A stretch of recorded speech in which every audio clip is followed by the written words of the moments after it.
The wind howled across the skyward citadel, carrying the sound of wings that no longer flew. Seraphine Vale knelt in the center of the open courtyard, her thin grey robes pulled tight by the wind. The invisible wings bound to her back, pressed against her spine like a burden only she could feel. If the court declared her guilty today, every year she had suffered would be rewritten as theft. Her name would be remembered as a thief who stole from the dragon, and the years she had spent keeping the beast alive would be erased. The Dragon King Valerian Stormscale stood on the dais above her. His black and silver armor caught the pale light, but his golden eyes were restless. He had not spoken since the court gathered. Lady Morgana, the High Priestess, stepped forward. Her crimson robes moved like blood across the stone. She held a silver ritual blade that hummed faintly in the cold air. "This woman has stolen power from your sacred dragon, Your Majesty," Morgana said clearly. "She carries invisible wings formed from the beast's own essence. To prove your loyalty to the realm and the old gods, these wings must be severed here, before the court." A low murmur moved through the nobles. Seraphine lifted her head. Her voice was quiet but steady. "I have never stolen from the dragon," she said. "What lives inside me was never taken by force." Morgana's gaze sharpened. "You will have your chance to speak when the blade has done its work," she said smoothly. "If you are innocent, the holy blade will pass through empty air and leave no mark. If you are guilty, it will cut what you have hidden.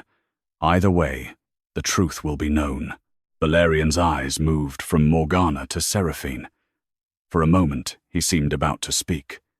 Then his expression tightened. "Why do I know your voice?" he asked, low enough that only those closest could hear. Seraphine met his gaze without flinching. "Because you were there the night the dragon was saved." A flicker of something crossed Valerian's face. Before he could answer, Morgana stepped between them. "The girl twists old stories to save herself, Your Majesty. The court remembers that night. The dragon nearly fell from the sky. It was saved by temple rites and your own strength, not by any servant's sacrifice." Valerian's hand rose to his chest. A sudden, sharp pressure bloomed behind his ribs, the ancient bond between king and dragon twisting in pain.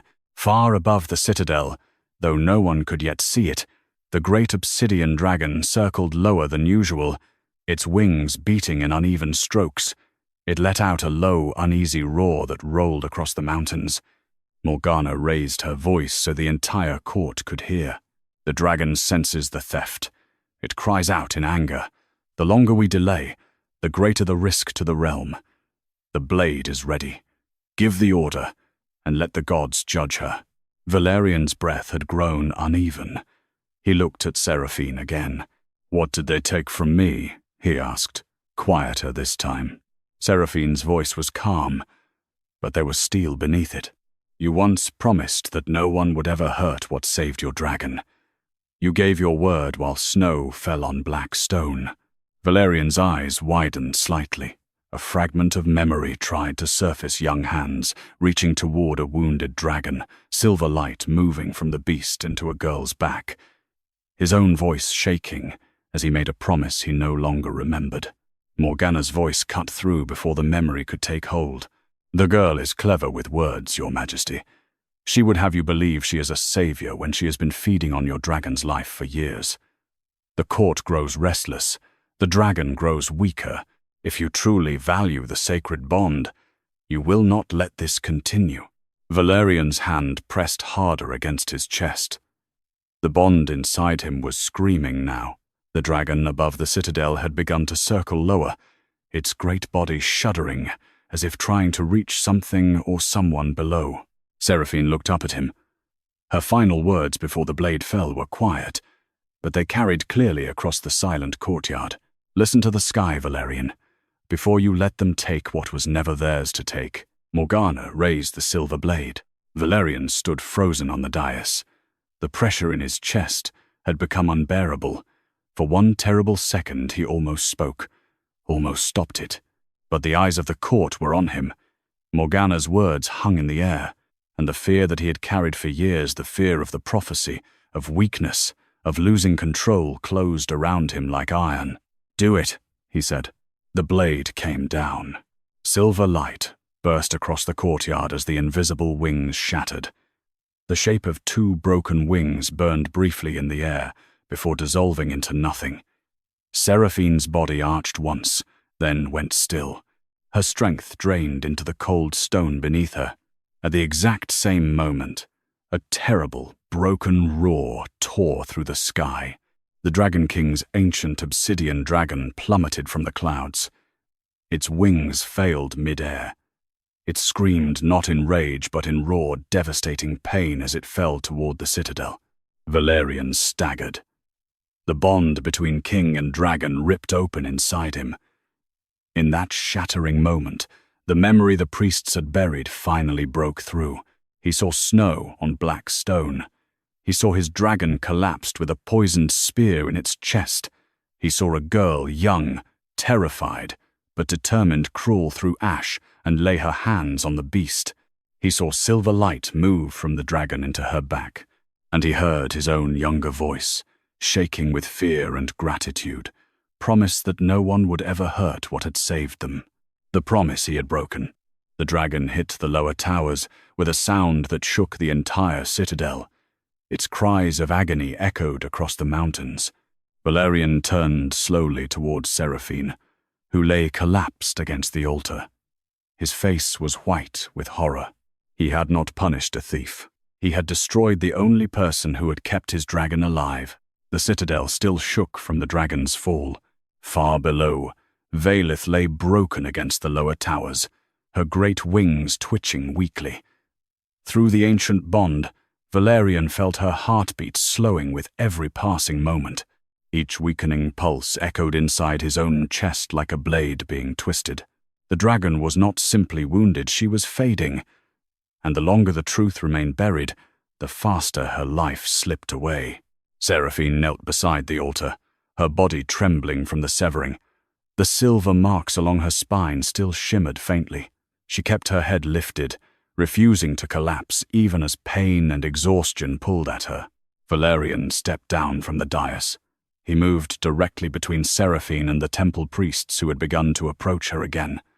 Without hesitation, he took the silver ritual blade from Morgana's hand. "No one touches her," he said, voice low but carrying across the courtyard. "Not the priests, not the guards. No one lays a hand on her again without my command." A stunned silence fell. Morgana's expression remained composed, but her fingers curled tightly at her sides. "Your Majesty," she said, voice smooth but urgent.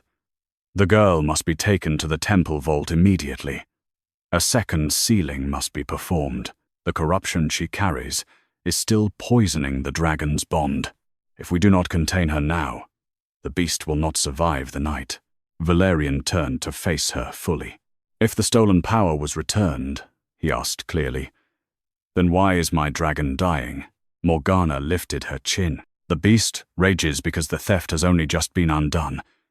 It will calm once the girl is properly sealed. You are being bewitched by her words, Your Majesty. Protecting her will cost you the court's trust and possibly your throne." A few temple followers shouted in agreement. "Seal the thief." But an old dragon guard near the edge of the courtyard suddenly dropped to one knee when he heard the dragon's weakening cries. A servant near the back began to cry quietly, her hands covering her mouth as she looked at Seraphine. Several nobles exchanged uneasy glances, their earlier certainty cracking. Valerian's golden eyes stayed on Morgana. "Why does my dragon call to her through my bond?" he asked, voice rough. "Why does it answer her pain and not mine?" Morgana's voice sharpened. "Because she has spent years feeding on the dragon's life force. She has twisted the sacred bond. If you continue to protect her, the court will see that you have been compromised." Seraphine slowly pushed herself upright, using the altar for support. Her spine marks flared with sudden silver light as she spoke. "Her name is Vaelith." The moment the true name left her lips, the silver marks along her spine cracked and dimmed. Pain lanced through her back so sharply that her knees nearly buckled. She caught herself on the altar, refusing to fall. For one heartbeat, Vaelith's pained roars quieted. The dragon's massive head lifted slightly, turning toward the citadel as if listening. Valerian felt it clearly through the bond. Vaelith was not calling for him. She was calling for Seraphine. The realization hit him like a physical blow. The dragon he had ruled for decades trusted the wounded woman in front of him more than it trusted its own king. The ancient bond inside him twisted with fresh guilt. Seraphine met his eyes. Her voice was quiet but steady. She is not calling for her king. Valerian's breath caught. Seraphine continued, her tone carrying both pain and quiet strength. She is calling for the wound you cut away. The courtyard erupted into open division.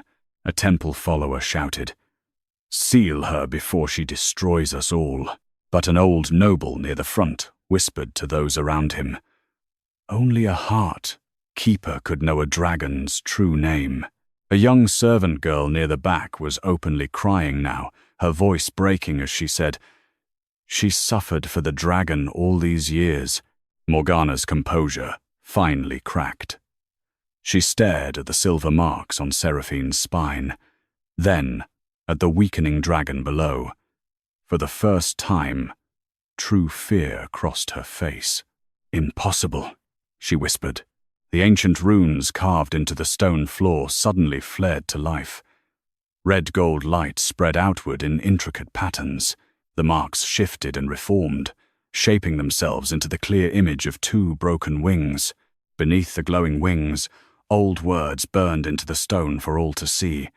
Wound-bearer, keeper of the dragon's heart. Then a second line appeared beneath it, burning brighter than the rest. Only the wound-bearer may return the dragon's breath. Morgana took a visible step back. Her hands trembled. Valerian turned slowly, looking at the glowing runes, then at Seraphine. The last of his doubt finally shattered. He had not punished a thief. He had destroyed the only person who had kept his dragon alive. And now the ancient seals beneath his own citadel were waking because of her. The court stood divided, some still shouting for Seraphine to be sealed, others staring at the glowing runes with growing awe and fear. Morgana's voice rose again, sharp with desperation. Even if the runes speak, she cannot be trusted. She must be silenced before she corrupts the bond further. Valerian looked at her, and for the first time, there was no hesitation in his voice. "The temple will answer to the crown tonight," he said coldly. "No one seals her while my dragon is dying." He turned back to Seraphine, his voice lowered, rough with guilt. "Tell me what I must do." Seraphine met his eyes. She was breathing hard from the pain of speaking Vaelith's name, but her voice remained steady. "You can still save her," she said, "but not by listening to the woman who taught you to forget me." The runes pulsed once more beneath their feet, as if agreeing, and somewhere below, Vaelith let out one last, weak cry, a sound that reached straight through the bond and into Valerian's chest like a dying plea. The great hall had emptied, but the danger had not left with the crowd. Valerian stood facing Seraphine near the altar. The silver marks along her spine still flickered like a dying flame. She kept one hand braced against the cold stone, her body swaying slightly with every breath. The physical cost of speaking Vaelith's true name was clear in the way her shoulders trembled, yet she refused to lower her head. Outside, the divided court whispered in the corridors. Some still called for Seraphine to be sealed. Others spoke in hushed, fearful tones about the runes that had appeared beneath their feet. Valerian's chest tightened again. Through the bond, he felt Vaelith's heartbeat falter once more. The ancient dragon was weakening fast. Every slowing pulse echoed inside him like a dying drum. "I need to reach her," he said, already turning toward the corridor. "If I can speak to Vaelith directly." "You cannot." Seraphine cut in, her voice quiet but sharp. "She will not answer you while the wound remains open. She is not calling for her king. She is calling for the one who carried her pain." Valerian stopped. The words landed with painful clarity. He looked back at her. "Then I will bring you to her." Seraphine's spine marks flickered again, dimming for a moment before struggling back to a faint glow. She pushed herself upright with visible effort. "You do not get to call this regret while she is still dying below us," she said. "Guilt will not save her. Only the truth will. And the truth is that she has been calling for me since the moment they cut what you forced me to carry." Valerian took a step toward her, but Seraphine lifted one hand, stopping him. "Do not touch me," she warned, voice low. "Not unless you are ready to remember what they made you forget." Before he could answer, a low, grinding sound echoed through the hall. The heavy temple doors at both ends of the corridor slammed shut on their own. Ancient black chains slid out from hidden grooves in the walls, moving like living things.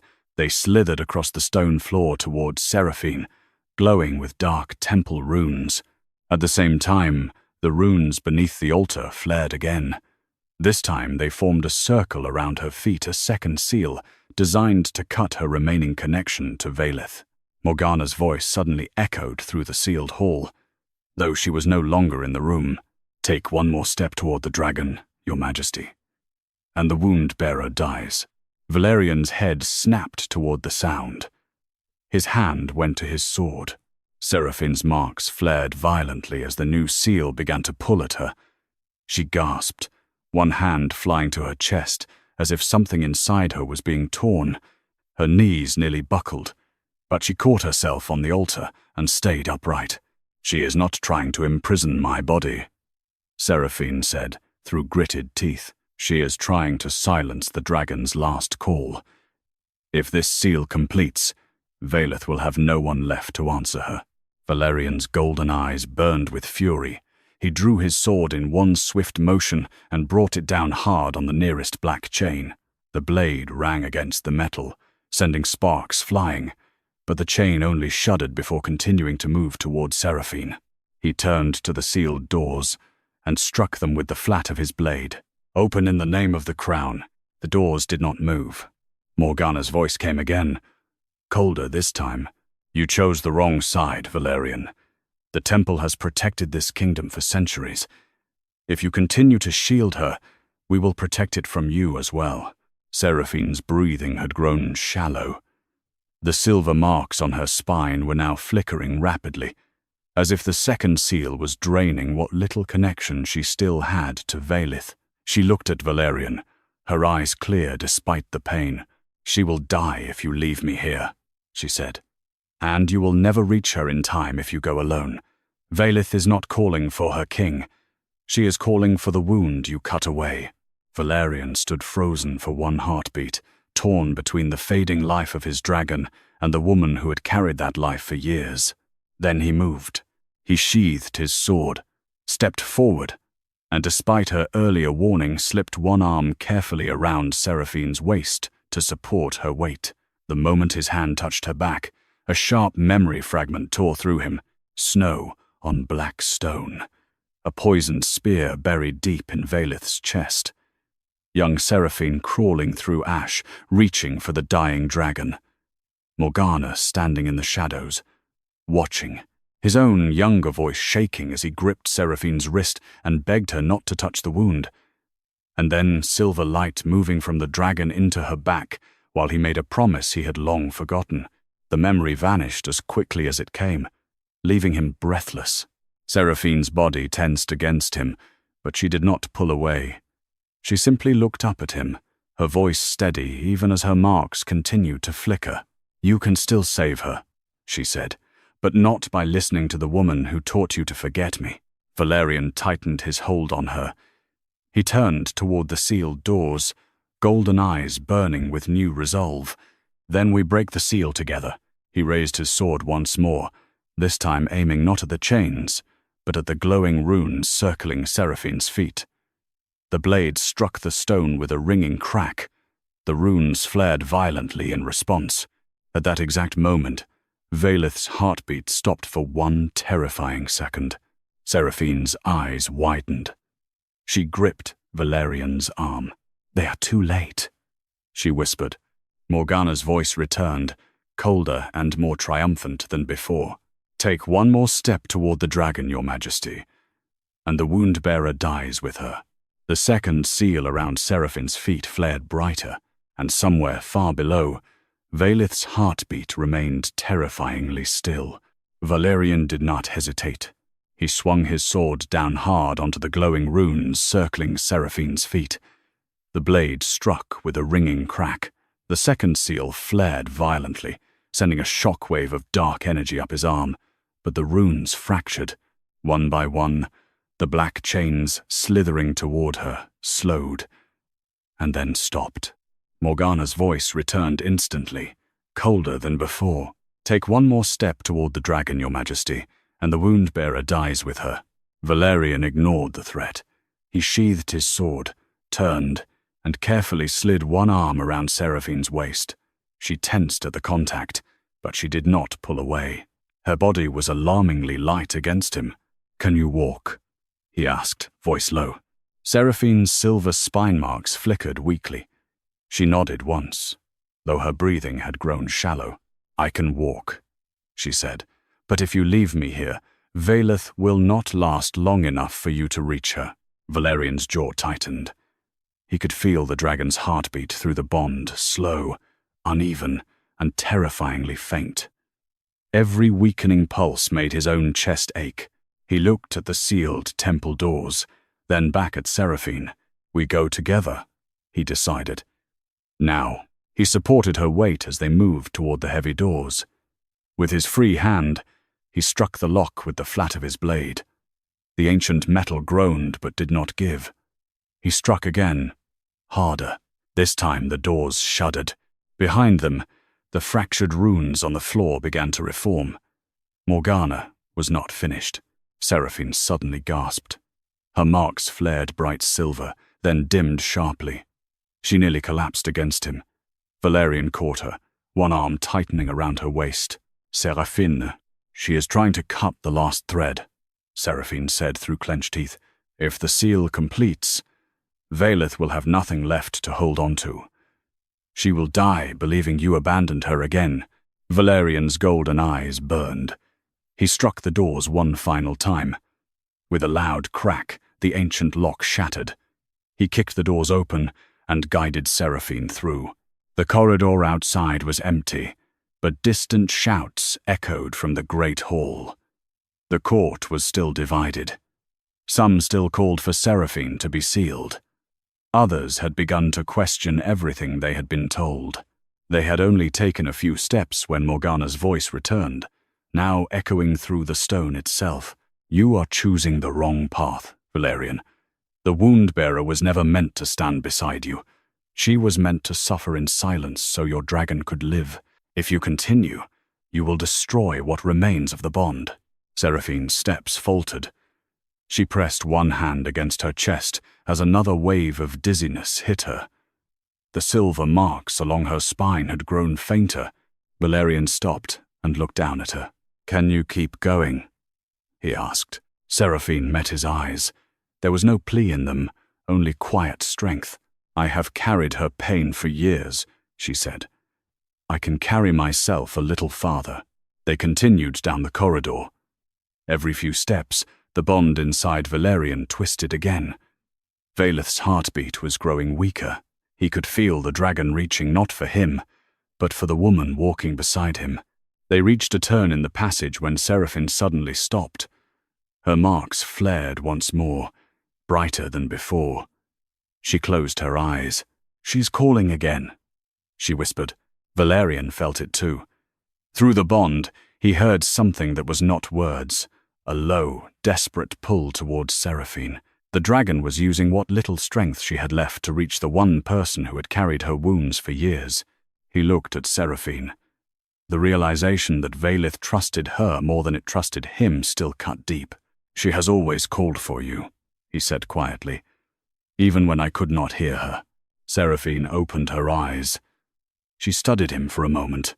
"You can still save her," she said, "but only if you stop listening to the woman who made you forget me." Before Valerian could reply, a group of temple guards appeared at the far end of the corridor. They wore the crimson and black of the old temple and carried rune-etched spears. At their head stood one of Morgana's senior priests. "By order of the High Priestess," the priest called out, "the wound-bearer must be returned to the temple vault. Step aside, Your Majesty." Valerian moved in front of Seraphine without hesitation. He drew his sword.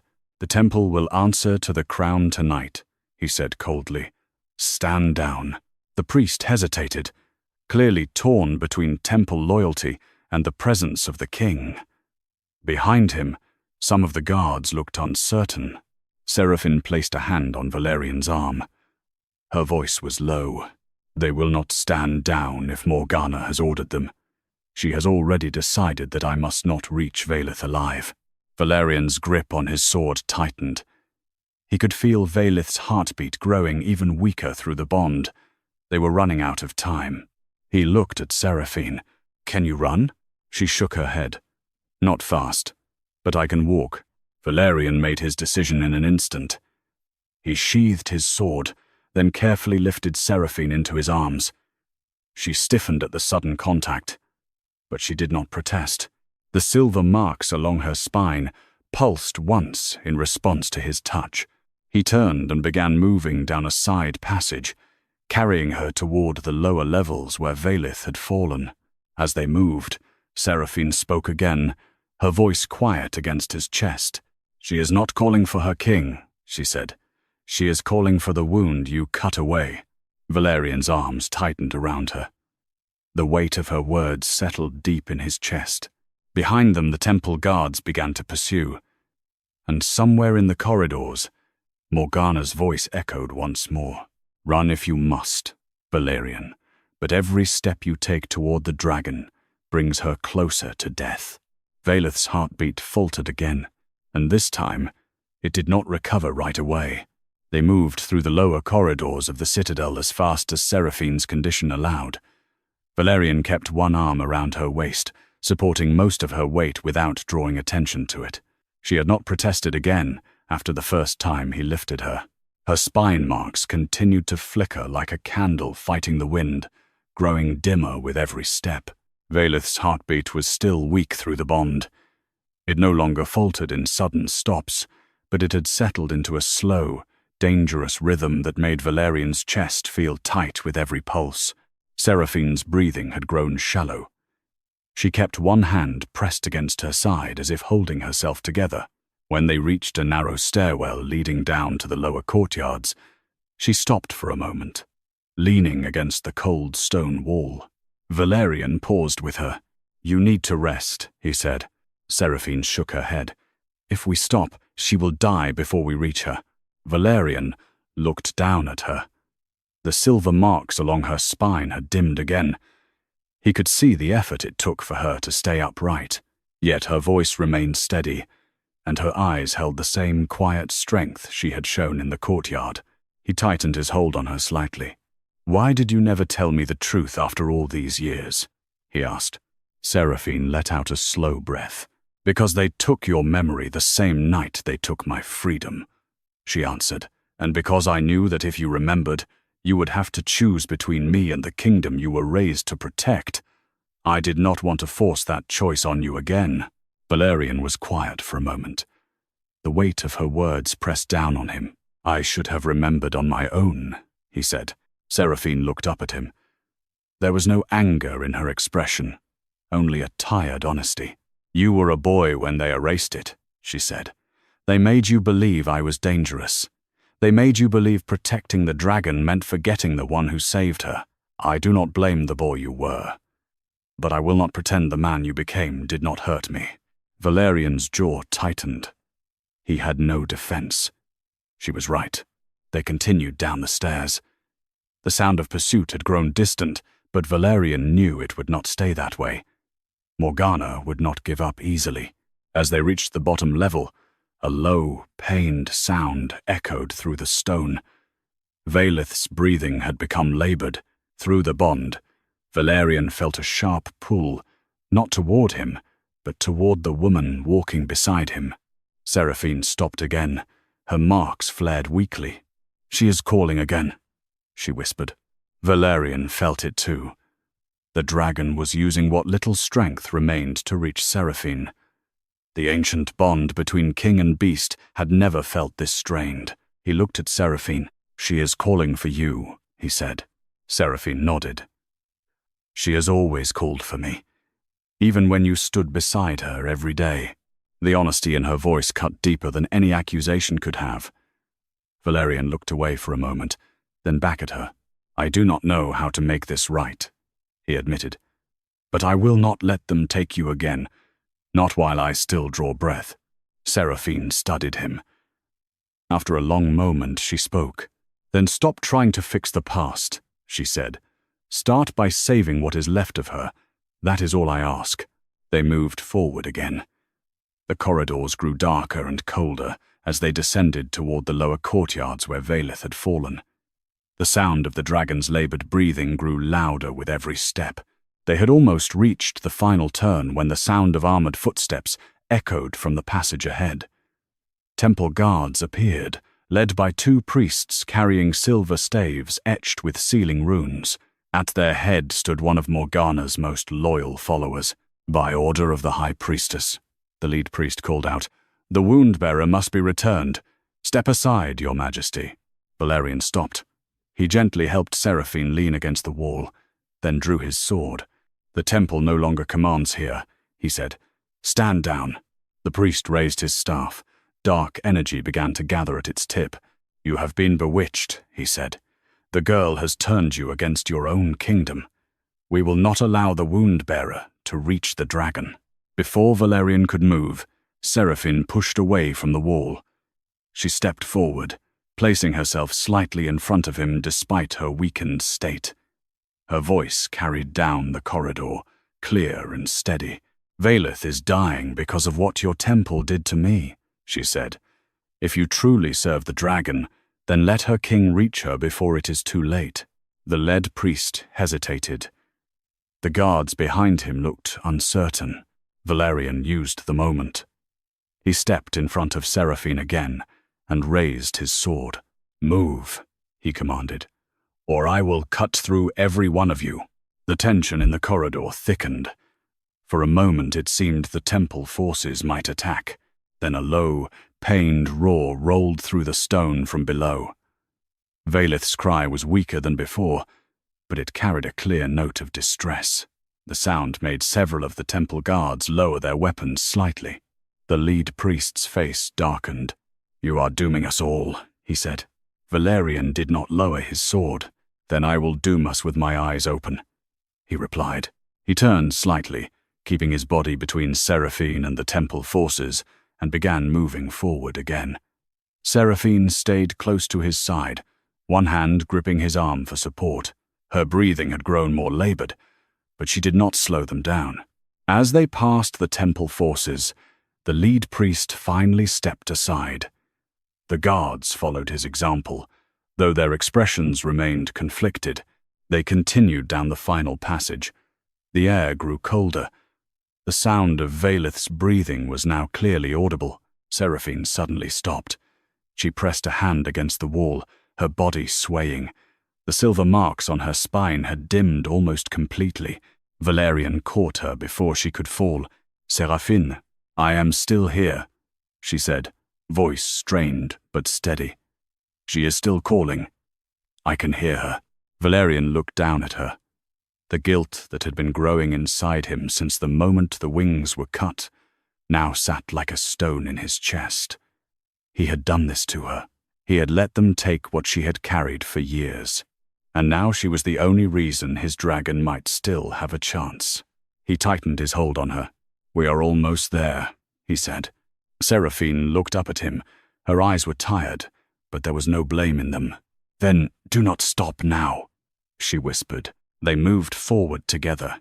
Behind them, the temple forces did not follow. But somewhere in the corridors above, Morgana's voice echoed once more through the stone. "You cannot save them both, Valerian. Choose." Valerian did not answer. He already knew what his choice was, and as they finally reached the broken archway that led to the lower courtyard where Vaelith lay, he felt the dragon's heartbeat falter once more. This time, it did not recover. They stepped through the broken archway into the lower courtyard. Vaelith lay sprawled across the shattered stone, her massive obsidian body rising and falling with slow, labored breaths. One wing was twisted at an unnatural angle. Blood, dark and thick, stained the ground beneath her. Even from a distance, it was clear the ancient dragon was dying. Valerian stopped for a moment, his golden eyes fixed on the beast he had ruled alongside for decades. The bond between them had never felt this fragile. Every weakening heartbeat echoed inside his chest like a countdown. Seraphine's spine marks suddenly flared with silver light. She pulled away from Valerian's support and took a few unsteady steps toward the dragon. Her breathing was shallow, but her gaze remained steady. Vaelith's massive head lifted slightly. One golden eye, clouded with pain, focused on Seraphine. A low, broken sound rumbled from the dragon's throat, not a roar, but something closer to recognition. Seraphine stopped a few paces from Vaelith's head. She reached out slowly, her hand hovering just above the dragon's scales. "I am here," she said quietly. The dragon let out another sound, weaker this time. Through the bond, Valerian felt something shift. Vaelith was not reaching for him. She was reaching for Seraphine. He moved closer, stopping beside her. "She is still calling for you," he said. Seraphine nodded without looking at him. "She has always called for me," she answered. "Even when you stood beside her every day and could not hear it." Valerian felt the words settle heavily in his chest. He looked at the dying dragon, then at the woman who had carried her pain for years without anyone knowing. "I should have remembered," he said, voice rough. "I should have protected you." Seraphine finally turned to look at him. There was no anger in her eyes, only a quiet exhaustion. "You cannot undo what was done with words," she said. "But you can still choose what happens now." She took another step closer to Vaelith. The silver marks on her spine pulsed in rhythm with the dragon's fading heartbeat. When she spoke again, her voice was softer. "She is not angry with you," Seraphine said. "She is grieving the years you were made to forget her." Valerian reached out and placed a hand on Vaelith's scales. The dragon's skin was cold. Through the bond, he felt the ancient creature's pain clearly, and beneath it, a deep, aching sense of loss that had nothing to do with the physical wound. He looked at Seraphine. "What do I need to do?" he asked. Seraphine's marks flickered again. She swayed slightly but caught herself. "You need to let me reach her," she said. "The wound they cut from me is still open. As long as it remains, Vaelith cannot heal. She needs the connection restored, or she needs to let it go." Valerian's jaw tightened. "If restoring it means you have to carry the pain again." "I already carried it once," Seraphine cut in. Her voice was calm but firm. "I would rather carry it again than watch her die because of a choice you were forced to make." She took one more step and placed her hand directly on Vaelith's snout. The dragon's golden eye closed slowly. A low rumble moved through her chest, not pain this time, but something closer to relief. Valerian watched them. The sight of his dragon responding to Seraphine in a way she had never responded to him cut deeper than he expected. He stepped closer. "What happens if we restore the connection?" he asked. Seraphine's silver marks pulsed once, brighter than before. She winced but did not pull her hand away from the dragon. "Then I carry the wound again," she said. "And Vaelith lives." Valerian looked at her for a long moment. "And if we do not?" Seraphine met his eyes. "Then she dies," she said quietly. "And everything she protected dies with her." Before Valerian could answer, the sound of footsteps echoed from the broken archway behind them. Several temple guards appeared, led by the same priest who had confronted them earlier. This time, they were not alone. Morgana walked among them, her crimson robes stained with dust from the dragon's fall. She stopped at the edge of the courtyard and looked at the scene before her, Seraphine touching the dying dragon, Valerian standing at her side. Morgana's expression darkened. "You are making this harder than it needs to be, Your Majesty," she said. "The girl was never meant to stand beside you. She was meant to suffer in silence, so the dragon could live. If you continue down this path, you will destroy what remains of the sacred bond." Valerian turned to face her, placing himself between Morgana and Seraphine. "The bond is already broken," he said. "And it was broken long before tonight by the people who used her to keep my dragon alive." Morgana's eyes narrowed. "You are being manipulated by a servant who has spent years feeding on your beast. If you do not let us finish what was begun, the court will turn against you. The people will see that their king chose a thief over his own kingdom." Seraphine's voice rose from behind Valerian, quiet but clear. "I never stole anything," she said. "I only took what was meant to kill her." Morgana's gaze shifted to Seraphine. For the first time there was open hatred in her eyes. "You should have died that night with the wound you took," she said coldly. "Instead, you lived long enough to destroy everything we built." Valerian's hand tightened on his sword. "Enough," he said. "You will not touch her again." Morgana raised one hand. The temple guards behind her lifted their rune-etched spears. "Then you leave us no choice," she said. "If you will not hand her over, we will take her by force." Vaelith let out a low, warning growl despite her weakened state. The sound vibrated through the stone. Seraphine's spine marks flared once more. She looked at Valerian. "She does not have much time left," she said quietly. "Whatever you choose, it must be now." Valerian looked between the dying dragon, the woman who had carried her pain, and the temple forces ready to take her away. He made his decision. He turned back to Morgana, golden eyes burning. "Stand down," he said, "or I will cut through every last one of you." Morgana's expression turned cold. "Then you have chosen your side, Valerian Stormscale." She raised her hand higher. The temple guards began to advance, and somewhere behind them, the sound of more footsteps echoed reinforcements coming from the upper levels. Valerian drew his sword. He looked at Seraphine one last time. "Stay behind me," he said. Seraphine met his gaze. There was no fear in her eyes. "I have stood behind you long enough," she replied. "This time we stand together." The temple forces charged, and high above the citadel, the first stars began to appear in the darkening sky. The temple forces charged. Valerian moved first. He stepped in front of Seraphine and met the lead priest's rune-etched spear with his sword. The clash rang out sharply across the broken courtyard. He twisted his blade and shoved the man back, then swung low to knock another guard off balance. Seraphine stayed close behind him, one hand still pressed against her side. Her silver spine marks flickered with every breath, but she did not cower. When a second priest raised his staff and aimed a dark pulse of energy toward them, she spoke quickly. "Left." Valerian shifted without question. The blast struck the stone where he had been standing a moment earlier. He glanced back at her briefly, golden eyes sharp. "You can see them?" Seraphine nodded once. "Vaelith shows me." Through the weakening bond, Valerian felt the dragon's awareness brushing against his own, not toward him, but toward Seraphine. Vaelith was using what little strength she had left to guide the woman who had carried her pain for years. A temple guard lunged from the side. Valerian turned and drove his sword through the man's shoulder, then kicked him away. Another came from behind. Before Valerian could fully turn, Seraphine's voice cut through the noise again. "Behind you." He spun and blocked the strike just in time. The guard's spear scraped along his armored forearm. Valerian drove his elbow into the man's face and sent him stumbling back.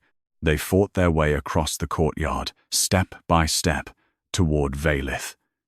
The dragon's massive body lay only 30 paces away now, but every step felt heavier than the last. Seraphine's breathing had grown more labored.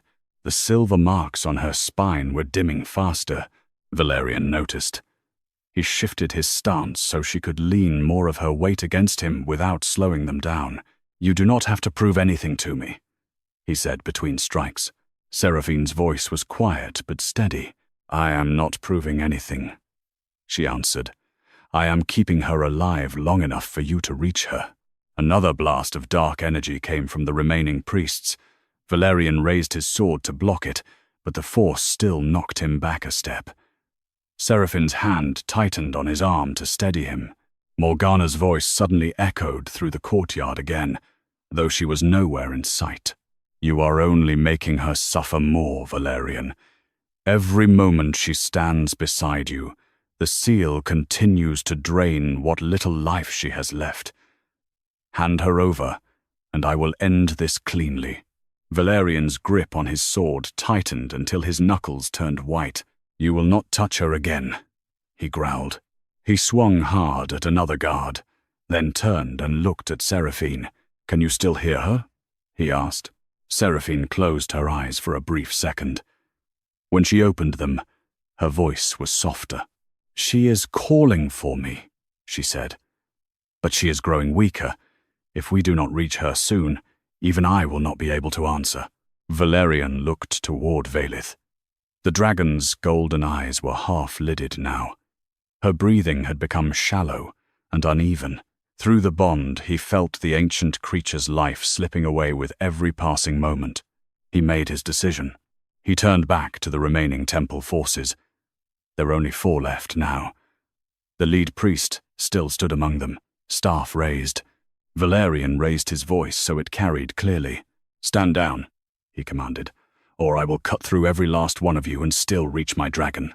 The lead priest hesitated. His eyes flicked between Valerian and Seraphine, then toward the dying dragon behind them. For a moment it seemed he might lower his weapon. Then he raised his staff again.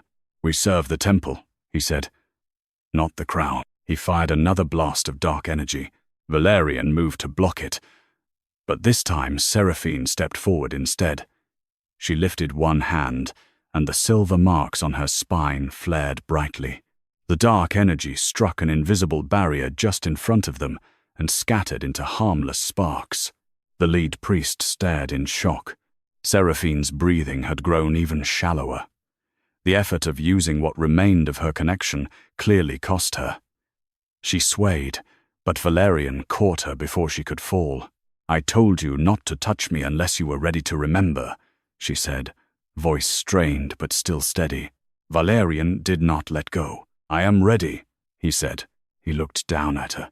For the first time since the ritual, there was no hesitation in his golden eyes. "I remember the promise I made," he continued, "and I remember the girl who saved my dragon while I stood there too afraid to move. I will not make that mistake again." Seraphine looked up at him.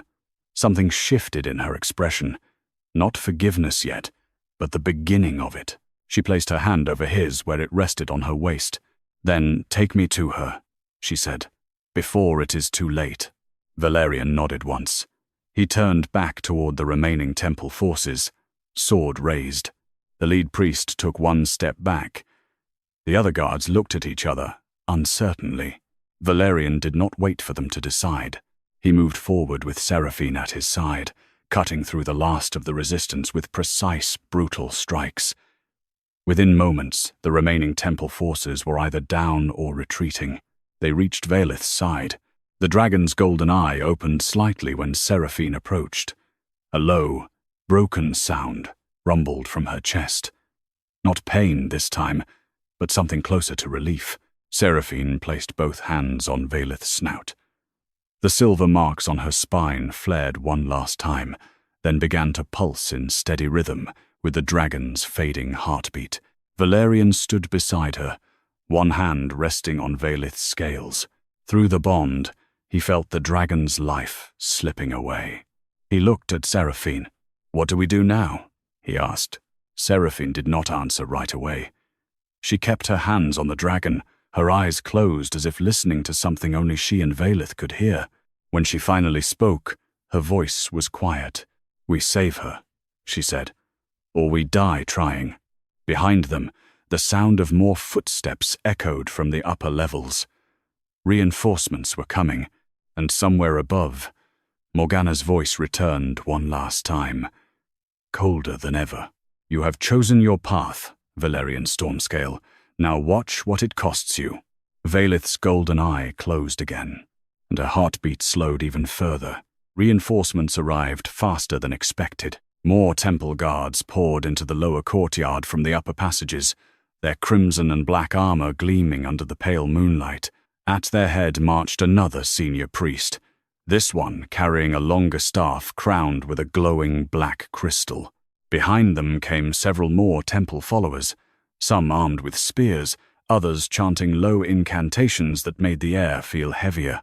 Valerian stepped in front of Seraphine and Vaelith, sword raised.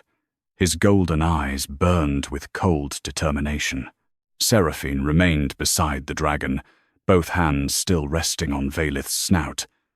The silver marks along her spine pulsed weakly in time, with the dragon's fading heartbeat. She was breathing hard, and her legs trembled, but she did not move away. The lead priest stopped 20 paces away and raised his staff. "By order of the High Priestess," he declared, "the wound-bearer must be returned to the temple vault. Step aside, Your Majesty. This is your final warning." Valerian did not lower his sword. "The temple no longer commands here," he said. "Stand down, or I will cut through every last one of you." The priest's expression hardened. "You have been bewitched by the girl. She has turned you against your own kingdom and your own dragon. If you continue to protect her, we will be forced to treat you as an enemy of the realm." Valerian's grip on his sword tightened. "Then come and try." The temple forces began to advance. Valerian moved to meet them.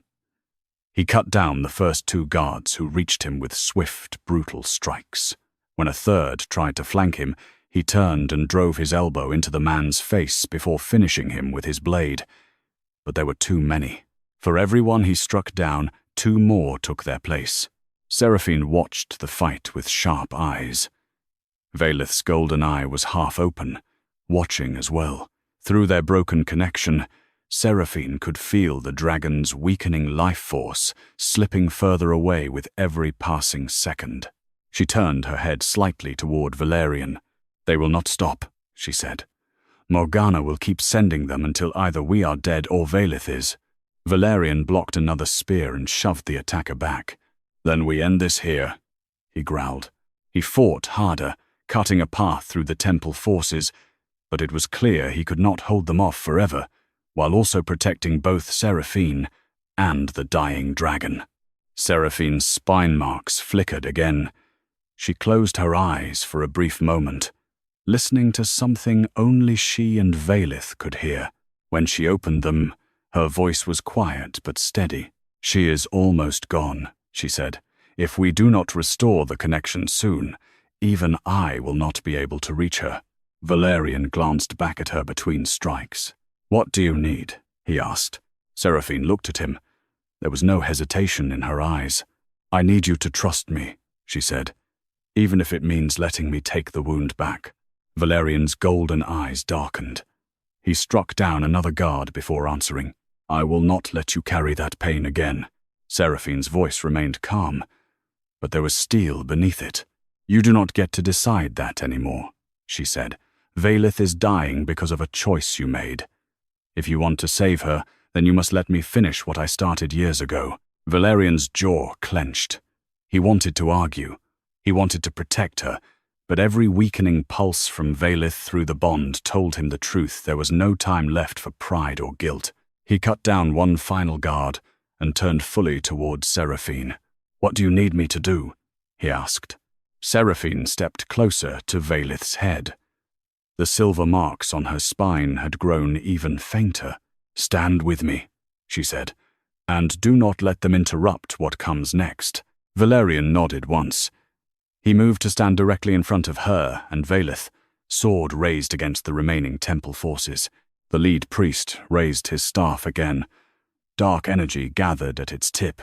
"Enough of this madness," he shouted. "Seize her!" The remaining guards surged forward. Valerian met them with brutal efficiency, cutting through the first wave with powerful strikes. But more kept coming. He was being pushed back, step by step, towards Seraphine and the dying dragon. Behind him, Seraphine placed both hands flat against Vaelith's scales. She closed her eyes and began to speak in a low, ancient tongue, words she had never been taught, but that came to her as if they had always been there. The silver marks on her spine flared one last time, brighter than before. Through the bond, Valerian suddenly heard it clearly. Vaelith was calling for Seraphine, not with words, but with a deep, ancient pull that bypassed him completely. The dragon was reaching for the one person who had carried her pain for years, the one person who had never abandoned her. Valerian felt a sharp, painful twist in his chest. He had ruled beside this dragon for decades, and yet, in her final moments, Vaelith was not reaching for him. She was reaching for Seraphine. The realization burned. He struck down another guard and glanced back at Seraphine. She was still speaking to the dragon, her body trembling from the effort. The silver marks on her spine had begun to crack again, just like before. She was paying a price to keep Vaelith alive. Valerian turned back to the temple forces, golden eyes burning with new resolve. He would not let them take her, not again. He fought harder, cutting through the remaining guards with renewed fury. When the lead priest raised his staff for another blast, Valerian charged forward and drove his sword through the man's chest before he could release it. The last of the temple forces began to fall back, but it was already too late. Vaelith's breathing had grown even shallower. Her golden eye was barely open now. Through the bond, Valerian felt her life slipping away with every passing second. Seraphine's legs finally gave out. She collapsed to her knees beside the dragon, still keeping her hands on Vaelith's scales. Her silver marks had dimmed almost completely. Valerian turned and dropped to one knee beside her. He placed one hand on her back, over the fading marks, and the other on Vaelith's snout. "Tell me what to do," he said, voice rough. Seraphine looked at him. Her eyes were glassy with exhaustion, but there was still strength in them. "You have to choose," she said. "Right now." Valerian looked between her and the dying dragon. Seraphine continued, her voice quiet but clear. "If you want to save her, I have to take the wound back. But if I do, I may not survive it this time." Valerian's hand tightened on her back. He had already lost her once because of his fear. He would not lose her again. He looked into her eyes and spoke without hesitation. "Then we save her together," he said. "Whatever it takes." Seraphine studied him for a long moment. Then she gave a small, tired nod. Vaelith let out one final, weak breath, and through the bond, Valerian felt the dragon's heartbeat stop completely. Vaelith's heartbeat had stopped. For one terrifying moment, the bond inside Valerian went completely silent. The ancient dragon's life had gone still.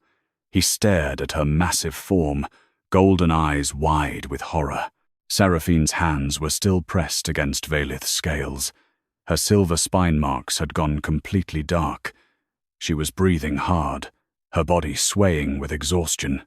Valerian dropped to his knees beside her. "No," he whispered. Seraphine's voice came out rough but steady.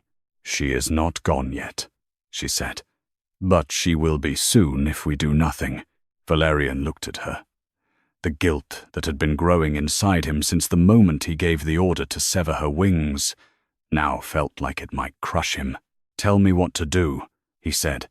Seraphine met his eyes. There was no anger in them anymore, only a quiet, exhausted resolve. "The connection must be restored," she said. "The wound they cut from me needs to return to where it belongs. If I take it back, Vaelith may live. But I do not know if I will survive it this time." Valerian's jaw tightened. "Then I will not let you do it alone." Seraphine studied him for a moment. Then she gave a small nod. "You will have to help me hold it," she said. "When the wound returns, it will try to tear me apart again. You must not let go of me no matter what happens." Valerian reached out and took her hand without hesitation. His grip was firm. "I will not let go," he promised. Seraphine closed her eyes. She began to speak again in that ancient tongue, the same one she had used earlier. This time her voice was weaker, but the words still carried power. The silver marks on her spine began to glow again, faint at first, then brighter. A low, pained sound came from Vaelith's chest. The dragon's body twitched once. Through the bond, Valerian suddenly felt it a sharp, tearing sensation moving from Seraphine toward the dragon. It was not gentle. It felt like something vital was being pulled from her body and forced back into Vaelith. Seraphine gasped. Her free hand clutched at her chest as the marks along her spine flared violently. Her body arched in pain, but she did not stop speaking. Valerian held her hand tightly, refusing to let go. "Stay with me," he said, voice rough. "I am here." Seraphine's breathing grew more labored. Blood began to trickle from the corner of her mouth. The silver marks on her spine had begun to crack again, just like before. "Still," she continued. Vaelith's body shuddered. A deep, rumbling sound moved through the dragon's chest, not pain this time, but something closer to life returning. Her golden eye opened slightly. Through the bond, Valerian felt Vaelith's heartbeat return weak, but present. Seraphine's strength was fading fast. Valerian could feel it through their growing connection. Every bit of life returning to Vaelith was being taken from Seraphine. Her body was failing under the weight of the wound she had once carried for years. He tightened his grip on her hand. "Enough," he said. "You have done enough." Seraphine shook her head, even as her body trembled. "Not yet," she whispered. "She is not strong enough yet." Valerian felt helpless in a way he had never known before. He was the Dragon King. He had ruled for years, and yet here he was, holding the hand of the woman who had sacrificed everything for his dragon, unable to do anything but watch as she gave even more. He leaned closer to her. "Seraphine," he said, voice low and urgent. "Look at me." She slowly opened her eyes. They were glassy with pain. Valerian held her gaze. "I am sorry," he said, "for every year you suffered because of me, for every night you carried this alone. For the moment I let them take it from you, I will spend the rest of my life trying to make it right if you will let me." Seraphine's lips curved into the faintest of smiles, even through the pain. "You already started," she whispered, "by not letting go." Vaelith's breathing had grown stronger. The dragon's golden eye was now fully open, watching them both. Through the bond, Valerian felt something new gratitude. Not from him, but from Vaelith. The dragon was grateful to Seraphine, and beneath that gratitude there was something else, a quiet acceptance of Valerian's presence, as if the ancient beast had finally decided to trust him again. Seraphine's marks had begun to stabilize. The worst of the transfer seemed to be over. She was still weak, barely able to stay upright. But she was alive. Valerian carefully helped her lean against Vaelith's side. He kept one arm around her shoulders, refusing to let go. Footsteps echoed from the broken archway. Morgana appeared at the edge of the courtyard, flanked by the last of her loyal priests. Her crimson robes were torn and stained with dust. Her face was pale, but her eyes burned with cold fury. She took in the scene, Vaelith breathing again. Seraphine still alive, Valerian holding her and her expression twisted with rage. "You have doomed us all," she spat. The wound-bearer was never meant to live beside the dragon. She was meant to suffer in silence. By restoring the connection, you have broken the balance the temple has maintained for generations. Valerian rose slowly, keeping one hand on Seraphine's shoulder. He faced Morgana without fear. "The balance you maintained was built on her suffering," he said. "I will not allow it to continue." Morgana raised her hand. Dark energy began to gather around her fingers. "Then you leave me no choice," she said. "If you will not hand her over, I will take her myself." Valerian stepped fully in front of Seraphine and Vaelith, sword raised. "You will not touch her again," he said coldly.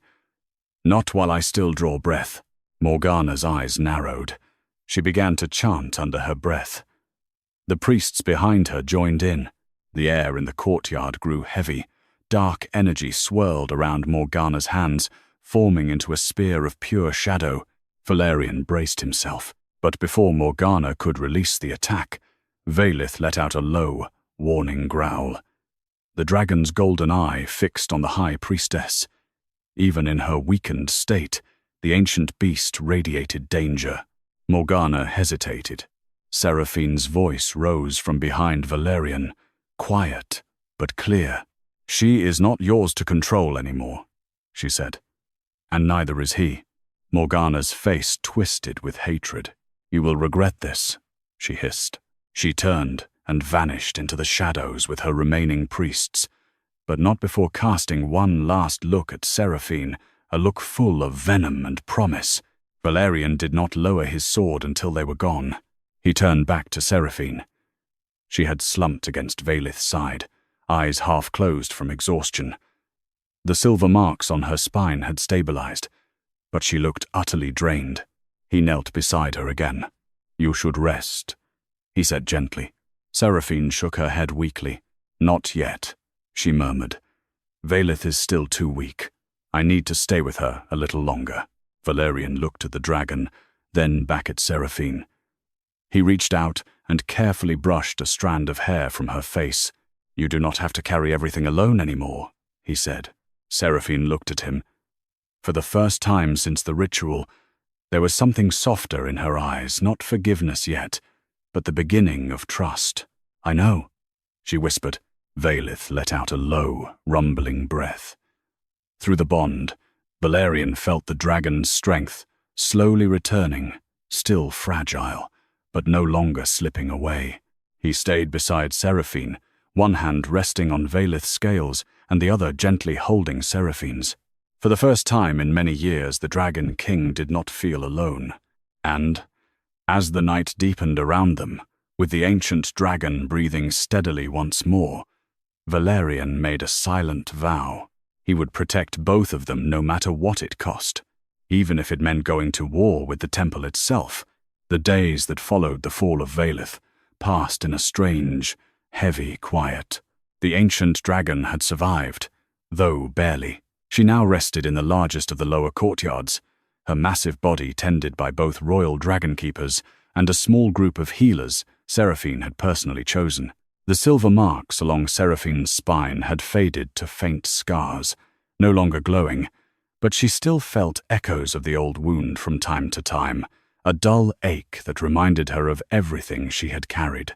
The court had changed. Many who had once called her a thief now bowed their heads when she passed.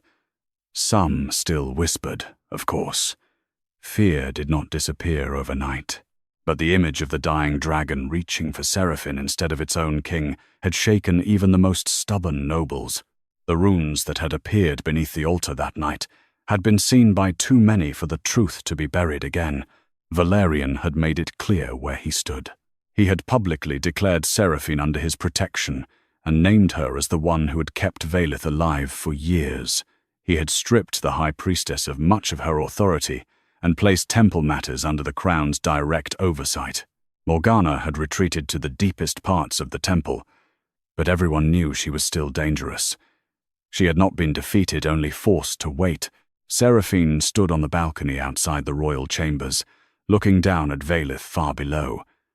The dragon's golden eyes were open, watching the sky. Even from this distance, Seraphine could feel the faint, steady pulse of their connection. It was no longer a burden.